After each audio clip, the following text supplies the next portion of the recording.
سأضع لك إفطارك حالا. لم أنسى نصيبك. إلى هذا الحد أنت جائعة؟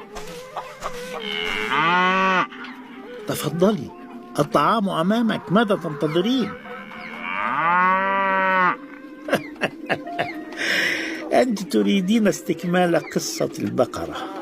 حسنا، كنا قد تحدثنا بالأمس عن بقرة بني إسرائيل التي يملكها غلام يتيم رفض أن يبيعها إلا إذا أخذ وزنها ذهبا.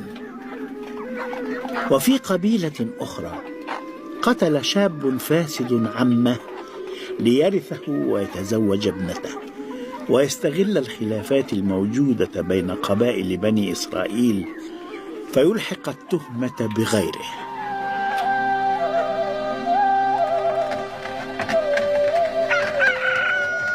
الأرض تلمع بالنور، وهذا يعني يوما جديدا، لكنني لا أستطيع النوم. كيف أنام بعدما رأيت إنسان يقتل إنسانا آخر؟ نحن البقر لا نقتل بعضنا البعض إذا ما تزاحمنا على الماء أو الطعام، فكيف يفعلها الإنسان؟ كيف يهبط النوع الأرقى إلى هذه الدرجة؟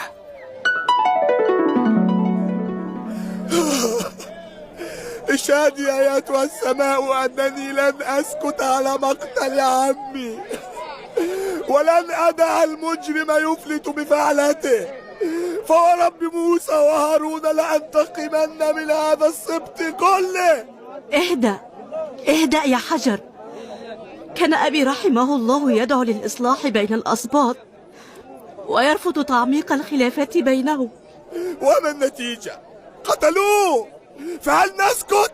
أنا أشد منك حزنا على فراق أبي، والنار التي في صدري لو رأت القاتل لأحرقته. هوني على نفسك يا ابنة العم. كل ما أرجوه أن ننتظر. سيأتي منهم 50 رجلا يحققون في مقتل أبي، ثم يقدمون لنا القاتل حقنا للدماء. معك حق، وإذا لم يعرفوا القاتل قبلنا بالدية، حقنا للدماء طبعا. أعرف هذا الرجل، إنه تاجر غني من سبط آخر، وليس له إلا ابنة وحيدة، أظن أن اسمه إليائيل. من له مصلحة في قتله؟ قد يكون القاتل لصا أو قاطع طريق. السؤال المهم، هل هناك خطورة على تجاراتنا بسبب هذه الجريمة؟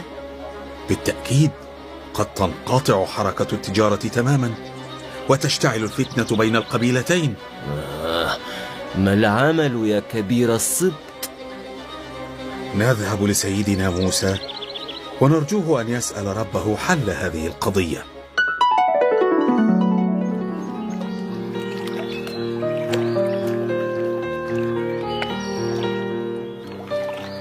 وكان الفول لذيذا. اترك الفول جانبا وقولي لي، ماذا قال سيدنا موسى للناس؟ منذ متى وأنت تهتمين بأخبار البشر؟ أرجوك أخبريني، ماذا حدث؟ في حقل الفول؟ في حقل الجريمة. نعم، تذكرت. قال لهم إن الله يأمركم أن تذبحوا بقرة. بقرة؟ الكلام عني؟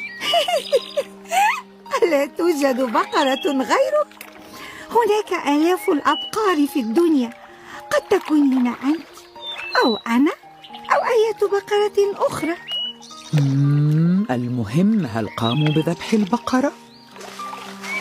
لا، لم يفعلوا. قالوا للنبي أتتخذنا هزوا؟ يا لها من جرأة، كيف يتحدثون بهذه الطريقة إلى نبيهم؟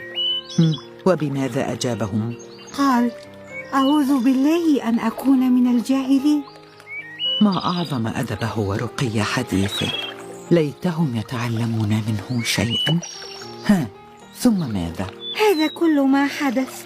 عاد الناس إلى ديارهم. كيف يأمرهم الله بشيء ثم يعتبرون الأمر سخرية منهم ويعودون إلى ديارهم وكأن شيئا لم يحدث. هل يحملون في صدورهم قلوبا أم أحجارا؟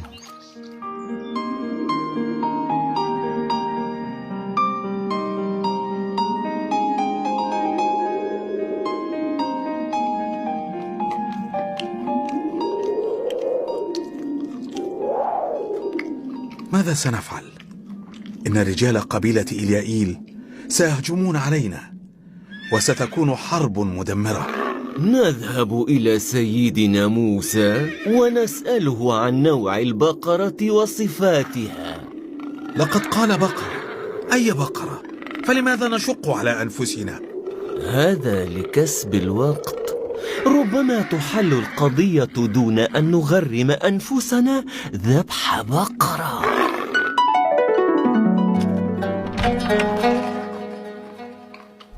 حجر، أنت هنا؟ أنا دائما بجانبك يا ابنة عمي. حمايتك واجبي، بل ومسؤوليتي، وأيضا وصية عمي لي. تحميني من ماذا؟ من قتلة عمي. من يدرينا، لعلهم يريدون قتلك أنت أيضا.